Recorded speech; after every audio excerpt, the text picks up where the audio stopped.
It was supposed to be a victory lap, a sun-drenched escape to a lakeside lodge where success was the only thing on the menu. For Adam Mercer, it was a chance to celebrate the life he'd built, the one that had cost him everything, including his marriage to Nora. He'd brought his new girlfriend, Lena, a woman who fit perfectly into the sleek, ambitious world he now inhabited. But the universe has a funny way of reminding you of the debts you still owe. Across the shimmering water, a ghost from his past appeared, not broken and grieving as he'd imagined, but radiant, happy, and very, very pregnant. And standing beside her wasn't a shadow of a man, but a handsome, confident CEO who looked at Nora with the kind of gentle respect Adam had long forgotten how to give. The perfect getaway was about to become a crucible, forcing him to confront the man he'd become and the woman he'd so carelessly left behind. The air at the Heron's Crest Lodge was different, thin and crisp, smelling of pine and money. Adam Mercer breathed it in, a deep, satisfying gulp that felt like a reward. From the wraparound terrace of their suite, the lake stretched out below, a vast expanse of sapphire reflecting the late afternoon sun. Beside him, Lena Brooks, all sharp angles and effortless style, clinked her champagne flute against his. "To us," she said, her voice smooth as the silk of her blouse. "And to finally closing the Henderson deal. You earned this, Adam." He smiled, a practiced, easy gesture that didn't quite reach his eyes. "We earned this. You were the one who found the weak spot in their Q3 earnings report." Lena's smile was genuine. "I have my uses." She leaned against him, her perfume a subtle, expensive scent that clung to him like a second skin. This was right. This was the life he'd chosen, the one he'd worked for, bled for. The corner office with the panoramic city view, the tailored suits, the woman who understood that ambition wasn't a dirty word. It was a world away from the cramped two-bedroom apartment and the shared dreams that had slowly suffocated under the weight of his ambition. A world away from Nora. He pushed the thought away, a familiar, unwelcome guest. He was here to relax, to celebrate. He scanned the resort grounds below, the manicured lawns, the infinity pool shimmering like a mirage, the private boat dock where a sleek Chris-craft bobbed gently. His gaze drifted to the main lodge's restaurant, its outdoor patio buzzing with the quiet hum of wealthy vacationers. And then he saw her. It was like a punch to the gut, a sudden, violent expulsion of all the crisp, clean air in his lungs. Nora. It was unmistakably her. Her hair was longer, catching the sun in a way that made it look like spun gold, just as it always had. She was laughing, her head thrown back in a gesture so familiar it ached. But it wasn't just Nora. It was the gentle curve of her belly, a soft, pronounced swell beneath her sundress that his mind struggled to process. Pregnant? Nora was pregnant, and she wasn't alone. Sitting across from her, leaning forward with an easy intimacy, was a man. He was handsome in a way that seemed both effortless and infuriating. Strong jaw, a warm, genuine smile, wearing a casual linen shirt with the confidence of someone who had never had to try too hard at anything. He placed a hand on Nora's arm, a simple, possessive gesture that sent a hot spike of something ugly and unfamiliar through Adam's chest. "Adam?" Lena's voice cut through the haze. "You look like you've seen a ghost." He couldn't tear his eyes away. The man said something, and Nora's laugh, the real one, the one that used to be reserved for him, echoed faintly across the terrace. It was a sound he hadn't heard in years. "I think I have," he murmured, his champagne flute suddenly heavy in his hand. The Henderson deal, the suite, the victory lap. It all dissolved into a meaningless backdrop. The past he had so carefully curated, so ruthlessly excised, was sitting at a table 100 yards away, pregnant and smiling at another man. And Adam Mercer, the man who had everything, suddenly felt like he had nothing at all. The knot in Adam's stomach tightened with every step he took toward the restaurant. Lena, sensing his distraction but misinterpreting its source, had insisted they dine at the lodge's acclaimed restaurant, the Gilded Perch. "We have to celebrate properly," she'd said, oblivious to the storm brewing inside him. Now, walking hand in hand with her, he felt like a fraud. Each step was a betrayal, though of whom he wasn't entirely sure. The hostess led them to a table with a prime view of the sunset. It was also, Adam noted with a fresh wave of nausea, only 3 tables away from Nora's. He tried to steer Lena in another direction, suggesting a more intimate corner, but she was already charmed by the view. "It's perfect," she declared, sliding into her seat. He sat down, his back to Nora, a deliberate, cowardly act. He could feel her presence like a change in the atmospheric pressure. He focused on Lena, on the menu, on the ridiculously overpriced wine list. Anything to avoid turning around. "The pan-seared scallops sound divine," Lena mused, her finger tracing the elegant script of the menu. "What are you thinking, Adam?" He was thinking that he had made a terrible, life-altering mistake. He was thinking that Nora's laugh used to be the soundtrack to his life.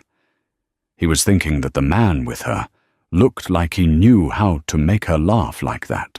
"I'm not that hungry," he managed, his voice tight. Lena finally looked at him, really looked at him, her brow furrowing with concern. "Are you okay? You've been quiet ever since we got here." Before he could formulate a lie, a voice cut through the air, cheerful and direct. "Adam Mercer, is that you?" Adam froze. It was the man. He was standing by their table, Nora a few steps behind him, her face a mask of polite neutrality. The man's smile was wide and welcoming, completely at odds with the tension coiling in Adam's gut. "Caleb Ross," the man said, extending a hand. "We met a few years ago at that tech conference in Austin. You were on the panel about venture capital." Adam shook his hand numbly. The name registered, vaguely. Caleb Ross, CEO of some hot new software company. He'd been the keynote speaker. Adam had been jealous of his easy charisma even then. "Right, Caleb, good to see you," Adam lied. Caleb's gaze flickered to Lena, and Adam made the introductions, his words feeling like stones in his mouth. Then Caleb turned to Nora, who had moved to his side, her hand resting protectively on her bump. "And this is my dear friend, Nora Whitman," Caleb said, his voice softening as he looked at her. "Nora, you remember Adam." The use of her maiden name was a subtle, deliberate blow. Nora's eyes met Adam's for the first time in 2 years. Her expression was unreadable, a carefully constructed wall he had no idea how to breach. "Hello, Adam," she said, her voice calm and even. It was the voice she used with difficult clients, the one that betrayed nothing. An awkward silence descended. Lena, ever the pragmatist, was the one to break it. "Well, this is a small world," she said, her smile a little too bright. She looked from Nora's belly to Adam's pale face, and a flicker of understanding, or perhaps suspicion, crossed her features. "It certainly is," Caleb agreed. "We were just finishing up. It was great to run into you, Adam." He gave Nora's shoulder a gentle squeeze. "Ready to go, Nor?" She nodded, giving Adam and Lena a final polite smile that didn't reach her eyes. "It was nice seeing you again, Adam. Lena, a pleasure to meet you." They walked away, Caleb's hand resting lightly on the small of her back. Adam watched them go, the sight of them together a physical ache in his chest. He had spent 2 years telling himself that leaving Nora was a necessary sacrifice, a casualty of his ambition. He had told himself she was better off without him, but seeing her now, pregnant, happy, and with a man like Caleb Ross at her side, he was forced to confront a terrifying new possibility. What if he was the one who was worse off without her? Sleep offered no escape. Adam tossed and turned, the image of Nora's serene, pregnant form seared into his mind. Lena slept soundlessly beside him, a world away in her own untroubled dreams. Around 2 a.m. he gave up. The suite, once a symbol of his success, now felt like a cage. He pulled on a pair of shorts and a t-shirt and slipped out, the cool night air a welcome shock to his system. He found himself drawn to the shoreline, the moon a silver disk hanging in the inky sky, its reflection shimmering on the dark, still water. The gentle lapping of the waves against the shore was the only sound. He walked along the deserted beach, the sand cool beneath his feet, his mind a chaotic whirl of regret and what-ifs. A figure was sitting on one of the large, smooth rocks that dotted the water's edge. As he got closer, his heart hammered against his ribs. It was Nora. She was wrapped in a soft blanket, her knees drawn up to her chest, gazing out at the lake. She didn't seem surprised to see him. It was as if she had been waiting. "Couldn't sleep either?" she asked, her voice soft in the stillness of the night. He stopped a few feet away, not wanting to intrude on her space. "No. My mind's a little loud tonight." They sat in silence for a long moment, the shared history between them a palpable presence. It was Adam who finally broke it, the question that had been tormenting him tumbling out before he could stop it. "You're pregnant," he said, the words sounding stupid and obvious in the quiet night. She didn't look at him. She continued to stare at the water, a small, sad smile playing on her lips. "I am. Is it Caleb's?" The question was a violation. He knew that. He had no right to ask, no right to know. But the need to understand, to place this new, impossible reality into some kind of context, was overwhelming. Nora finally turned her head, her eyes meeting his in the dim moonlight. The polite mask was gone. In its place was a weariness, a deep, bone-deep exhaustion that he recognized. It was the same look she'd had in the final months of their marriage. "No, Adam," she said, her voice devoid of anger, which was somehow worse. "It's not Caleb's.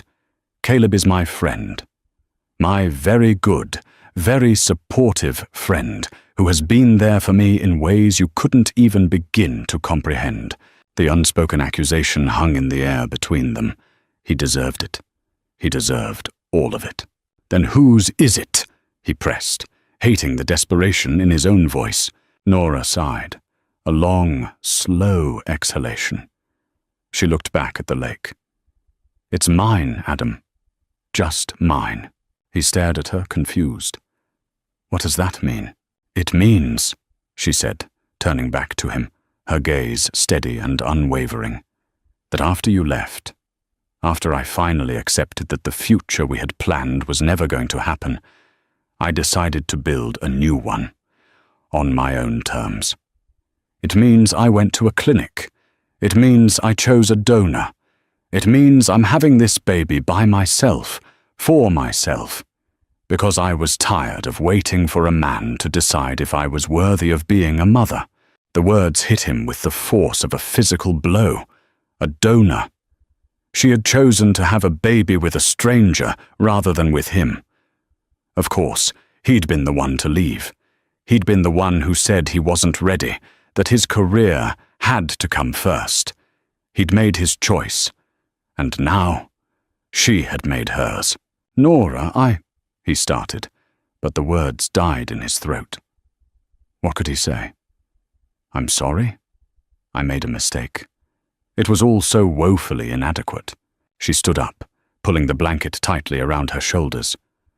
"I didn't come here to rehash the past, Adam. Caleb brought me here to get away, to relax before the baby comes.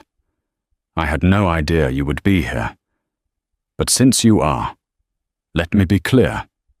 I'm happy. For the first time in a very long time, I am genuinely happy. Please don't ruin that.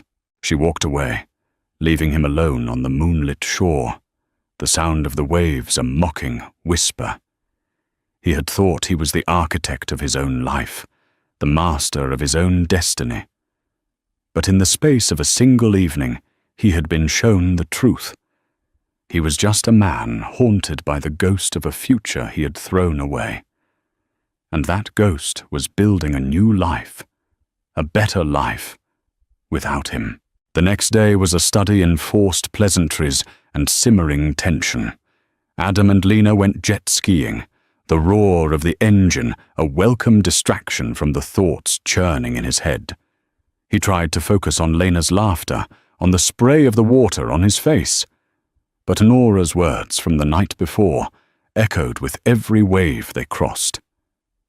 I'm having this baby by myself, for myself. They decided to spend the afternoon by the infinity pool. It was the social hub of the resort, a sprawling oasis of blue surrounded by pristine white lounge chairs and cabanas.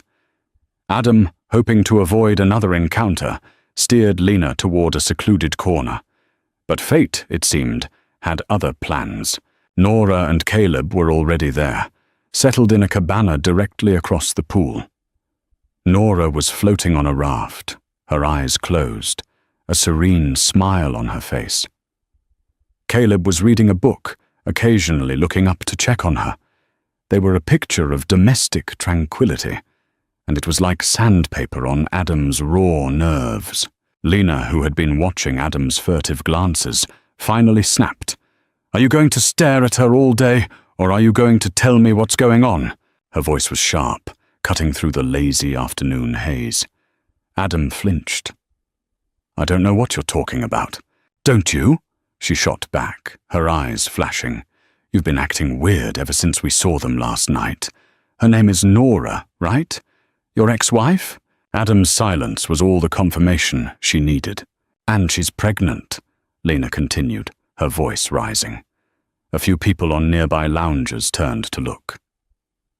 Let me guess, you're doing the math in your head, wondering if it's yours. It's not mine, Adam said, his voice low and urgent. Lena, keep your voice down. Oh, I don't think I will, she said, standing up. She was a formidable presence, her anger a palpable force. You bring me here on this romantic getaway, this celebration of us, and all you can do is stare at your pregnant ex-wife. How do you think that makes me feel? This has nothing to do with you, he said, a desperate, foolish lie. It has everything to do with me, she exclaimed, her voice cracking. Am I just a placeholder, Adam? A distraction until you figure out how to get her back? Because I won't do it. I won't be your second choice. By now their argument had become the main attraction. Across the pool, Nora had sat up on her raft, her serene expression replaced with one of concern. Caleb was on his feet, watching them, his hand shading his eyes. Adam felt a surge of hot, helpless anger. At Lena for making a scene, at Nora for being there, at Caleb for his quiet, protective presence, but most of all, at himself. Lena, this is not the time or the place, he hissed, grabbing her arm. She shook him off. No, I think it's the perfect time and place. I want to know where I stand. It's not his, a calm voice said. They both turned. Nora was standing a few feet away, wrapped in a towel, her wet hair slicked back from her face. Caleb was right behind her, his expression grim. Excuse me, Lena said, her anger now directed at Nora. The baby, Nora said, her gaze fixed on Adam. It's not his. I told him that last night. So whatever this is, whatever unresolved issues you two have, please, leave me and my child out of it. She didn't wait for a response. She turned and walked back to her cabana, Caleb following like a shadow. The entire pool deck was silent, all eyes on Adam and Lena. Humiliation washed over Adam, hot and suffocating. Lena stared at him, her face a mixture of fury and hurt. "I'm going to pack my things," she said, her voice a choked whisper. "I'll have the concierge arrange for a car to take me to the airport." She turned and walked away, her back ramrod straight. Adam stood there, alone in the wreckage of his own making, the sun beating down on him, the silence of the crowd a deafening judgment. He had lost Nora once through his ambition and neglect. Now, he had lost Lena through his weakness and regret. He was a man adrift, and the shoreline was nowhere in sight. The silence in the suite was absolute. Lena was gone. Her suitcase, her designer clothes, her subtle, expensive perfume, all vanished, as if she had never been there at all. The only thing she'd left behind was a single, perfect indentation on the pillow next to his. Adam stood on the terrace, the same terrace where this nightmare had begun, and stared out at the lake. The sun was setting, painting the sky in brutal shades of orange and red, like an open wound. He had called Lena's phone a dozen times, each call going straight to voicemail. He had sent a flurry of texts, a pathetic mix of apologies and excuses. There had been no reply. He had replayed the scene at the pool over and over in his mind, each viewing more excruciating than the last. Lena's hurt, Nora's quiet dignity, Caleb's protective stance, and his own pathetic, cowardly silence. He hadn't defended Lena. He hadn't explained the situation. He had just stood there, paralyzed by a past he couldn't escape, and a present he had just destroyed. A spiral of self-loathing began to tighten its grip. He thought about the day he told Nora he wanted a divorce. He had framed it as a kindness. "You deserve someone who can put you first," he'd said, as if he were granting her a favor. He'd painted himself as a martyr to his career, a man making a noble sacrifice for his ambition. What a lie. He had been a coward, too afraid to admit that he was no longer the man she had married, that he had traded their shared dreams for the empty promise of a corner office. He remembered the way she had looked at him, not with anger, but with a profound, heartbreaking disappointment. "I never asked you to choose, Adam," she had whispered. "I just wanted to be part of the journey." He had left her with a generous settlement, thinking that money could somehow absolve him of his sins. He had thrown himself into his work, filling the void she left with 100-hour weeks and multi-million-dollar deals. He had started dating Lena, a woman who was as ambitious and career-focused as he was. It was easy. It was uncomplicated. It required nothing of his heart. And now, here he was, in a luxury resort that was supposed to be a monument to his success, and all he could feel was the crushing weight of his failures. He had not only broken Nora's heart, he had stolen her future, her chance at a family. And in her strength, in her resilience, she had taken it back. She had gone out and built a new life, a new future, on her own terms, with a courage he could only marvel at. She was having a baby, not out of spite, but as an act of profound self-love. An act that highlighted everything he lacked. The phone on the bedside table rang, jolting him from his reverie. He lunged for it, a desperate hope flaring in his chest. Lena. But it wasn't Lena. It was his business partner, Mark. "Adam, just calling to say congratulations again on the Henderson deal. You're a legend, my friend. A legend." The praise felt like acid in his ears. "Thanks, Mark," he said, his voice hollow. "So how's the victory lap? You and Lena having the time of your lives?" Adam closed his eyes. "Something like that. Well, don't have too much fun. We've got that quarterly review with the board on Monday. They're expecting big things. Big things." The words echoed in the empty suite. He had chased big things his whole life, and in his relentless pursuit, he had lost all the small, important things that truly mattered. He had become a legend in the boardroom and a ghost in his own life. He ended the call and sank onto the edge of the bed, the setting sun casting long, dark shadows across the room. The guilt was a physical thing, a heavy cloak that threatened to suffocate him. He had made a mess of his life, a tangled, ugly knot of his own making.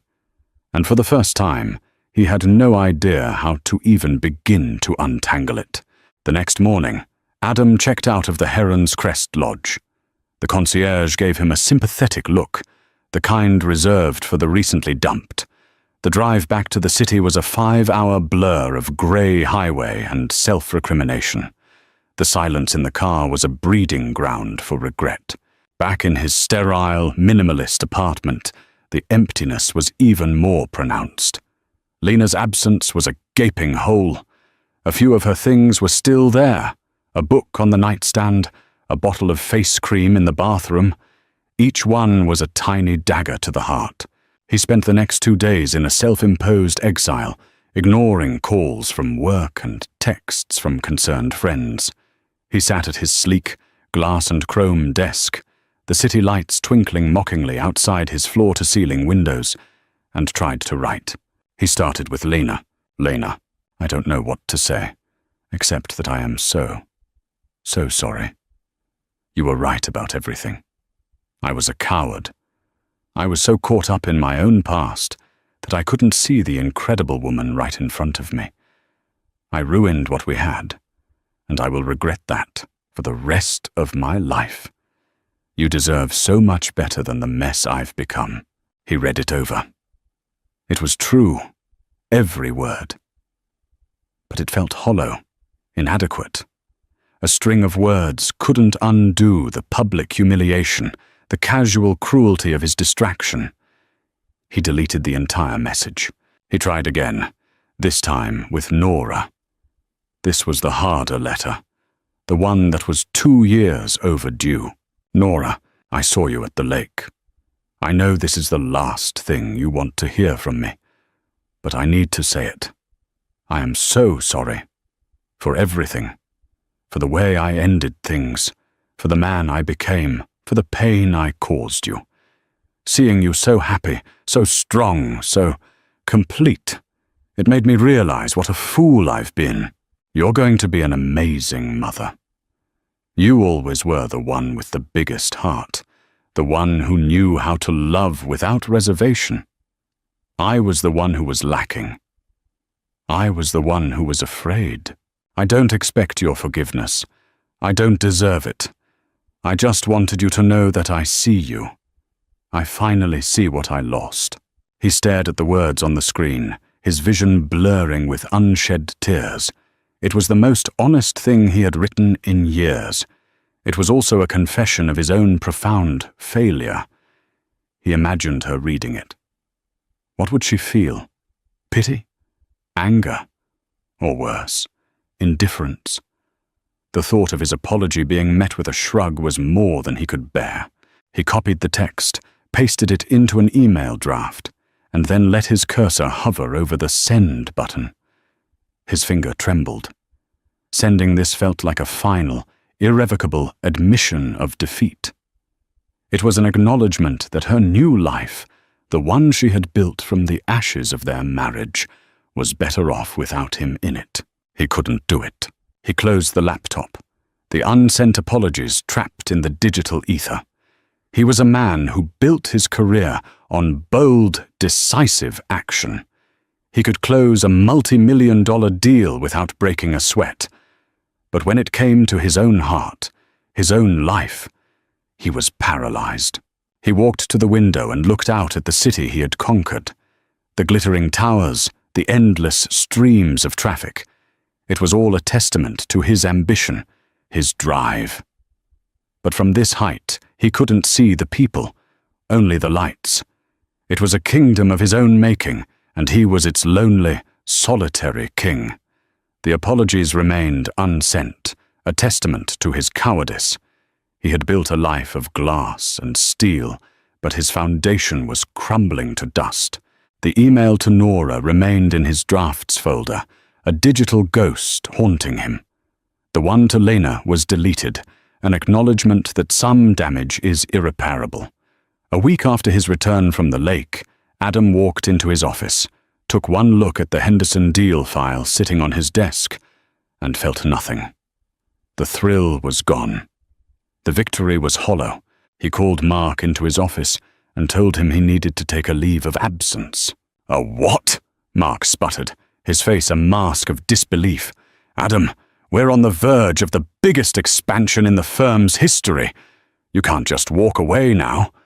"I'm not walking away," Adam said, his voice firm in a way it hadn't been for weeks. "I'm just recalibrating." He didn't try to explain. How could he? How could he articulate the profound sense of emptiness that had settled in his soul? How could he explain that closing deals and acquiring assets felt like rearranging deck chairs on a sinking ship? He spent the first few weeks of his leave in a fog. He went to the gym. He read books. He walked through the city, a stranger in his own life. He was adrift, searching for a new shore. One afternoon, walking through a part of the city he rarely visited, he passed a small, unassuming building with a sign that read, "Eastside Legal Aid Clinic." On a whim, he walked inside. The clinic was the polar opposite of his downtown law firm. The furniture was worn, the air thick with the smell of old paper and quiet desperation. The people in the waiting room weren't corporate raiders or tech billionaires. They were single mothers facing eviction, elderly couples fighting insurance companies, immigrants struggling with a mountain of paperwork. He found the director, a tired-looking woman named Maria, and offered his services. Pro bono. She looked at his expensive suit and skeptical eyes. "You're a corporate lawyer, Mr. Mercer. We deal with landlord-tenant disputes, not hostile takeovers. I'm a fast learner," he said. He started the next day. He traded his tailored suits for slacks and a button-down shirt. He traded his corner office for a cramped cubicle. He traded multi-million-dollar contracts for eviction notices and restraining orders. It was humbling. It was frustrating. It was the hardest work he had ever done. These weren't cases to be won or lost. They were lives to be saved. He helped a family of 5 avoid homelessness after their landlord illegally raised their rent.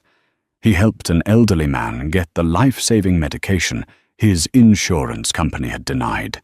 He helped a young woman escape an abusive relationship, securing a restraining order that gave her a chance at a new life. For the first time in years, he felt a sense of purpose that had nothing to do with a bottom line. He wasn't Adam Mercer, the legendary deal-maker. He was just Adam, the guy who could help you understand your lease, the guy who could stand up to a bureaucratic bully. One evening, after a particularly grueling day, he sat in his cubicle, staring at the stack of files on his desk. Each one represented a person, a family, a story. He thought about the letter to Nora, still sitting in his drafts. He opened his laptop, found the file, and began to write a new one. "Nora, I don't know if you'll ever read this, and I understand if you don't. I'm not writing to ask for your forgiveness. I'm writing because I needed to tell you that you were the catalyst for something in my life. Seeing you at the lake, so strong and so happy, it woke me up from a long, empty dream. I've taken a leave of absence from my firm. I'm working at a legal aid clinic. It's not glamorous, and it doesn't come with stock options. But for the first time in a long time, I feel like I'm doing something that matters. I'm not telling you this to try and impress you or to win you back. I know that ship has sailed. I'm telling you because I wanted you to know that the man you once knew, the man who got lost along the way, is trying to find his way back. Not for you, but for himself. I hope you are well. I hope you are happy. You deserve all the happiness in the world." With deepest regret and a small glimmer of hope. "Adam!" This time he didn't hesitate. He clicked, Send. He didn't know if she would reply. He didn't even know if she would read it. But it didn't matter. The apology wasn't for her anymore. It was for him. It was the first step on a new, unfamiliar road. And for the first time in a very long time, he felt like he was walking in the right direction. The first contraction hit Nora in the middle of the night, a sharp, insistent tightening that stole her breath. She lay in the dark, her hand on her belly, and waited. When the second one came, 10 minutes later, she knew it was time. Her first call was to Caleb. He answered on the second ring, his voice thick with sleep, but instantly alert. "Nora, is it time?" "It's time!" she breathed, a wave of adrenaline and fear and excitement washing over her. He was there in 20 minutes, a whirlwind of calm efficiency. He had her hospital bag. He had her keys.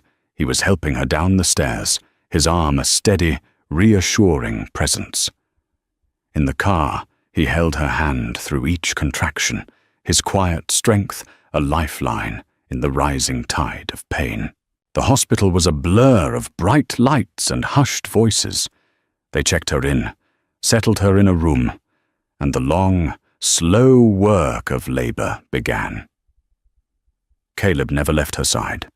He wiped her brow with a cool cloth. He fed her ice chips. He talked her through her breathing exercises, his voice a low, steady rhythm in the chaotic symphony of the delivery room. He was her rock, her champion, her friend. In the long months leading up to this moment, he had been her constant companion. He had gone with her to doctor's appointments. He had helped her assemble the crib. He had listened to her fears and celebrated her joys. He had been the partner she had always dreamed of, in every way but one. Theirs was a love born of friendship and mutual respect, a deep, abiding affection that asked for nothing in return.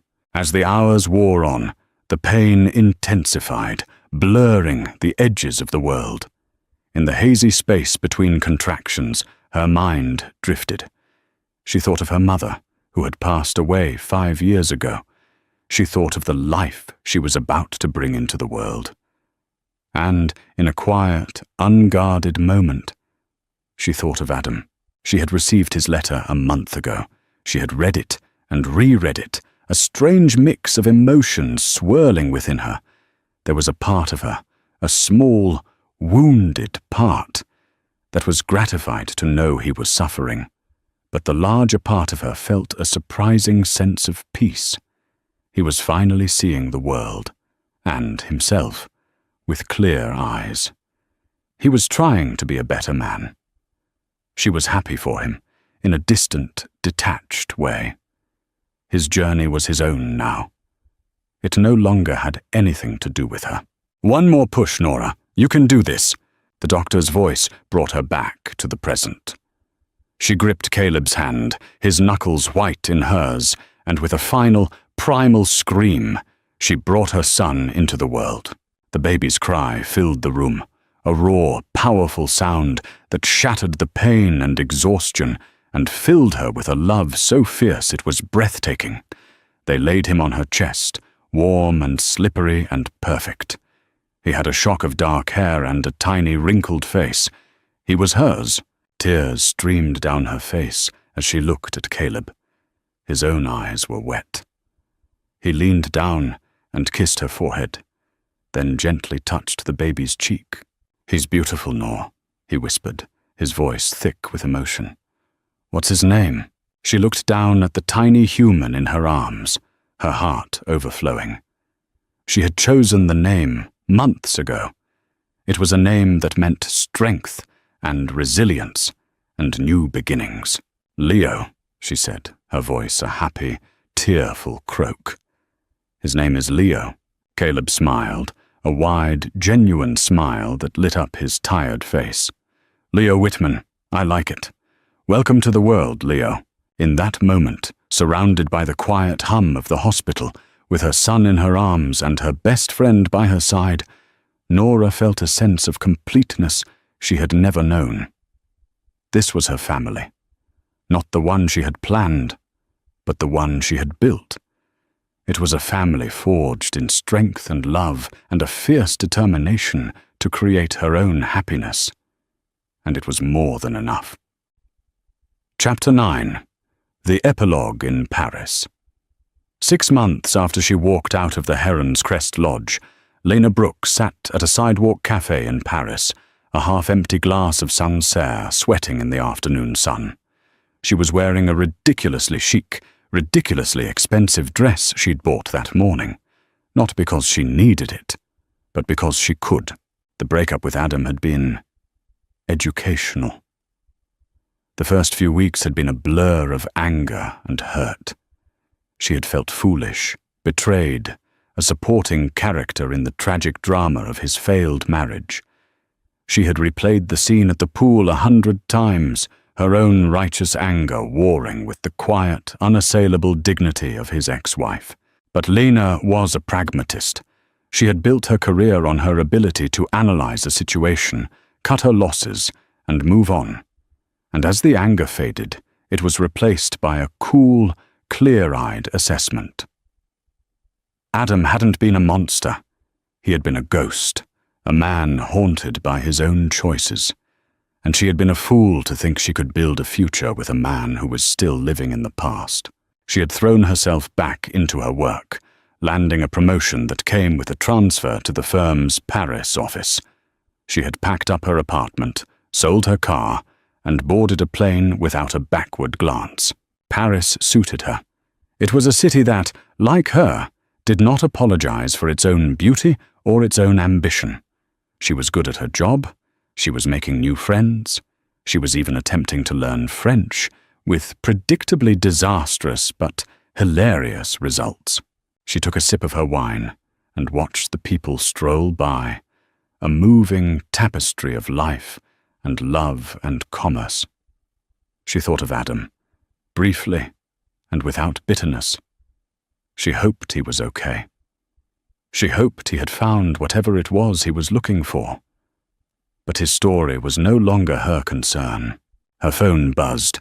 It was a text from a man she'd met last week, a charming art dealer named Jean-Pierre. "Dinner tonight." "My treat," Lena smiled. She typed back a reply. "Only if you promise to mock my terrible French." He replied instantly with a winking emoji. She finished her wine, paid her bill, and walked out into the Parisian sunshine. She was not a placeholder. She was not a second choice.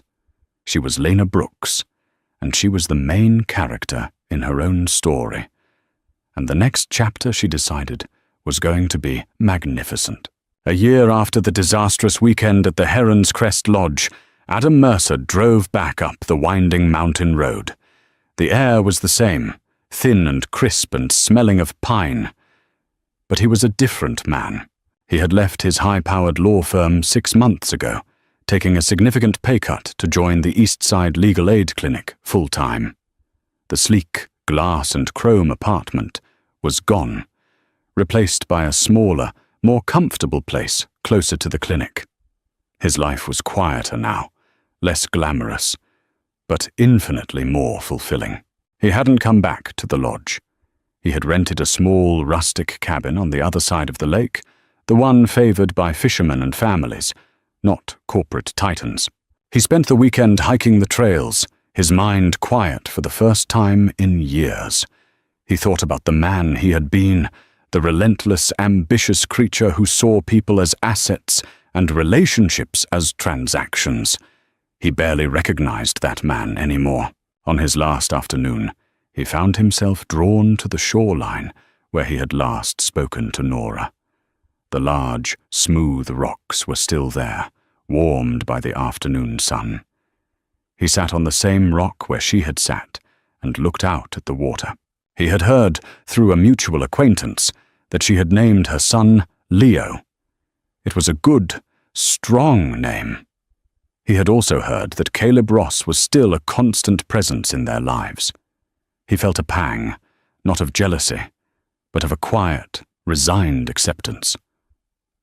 Nora and Leo had a family, a good one.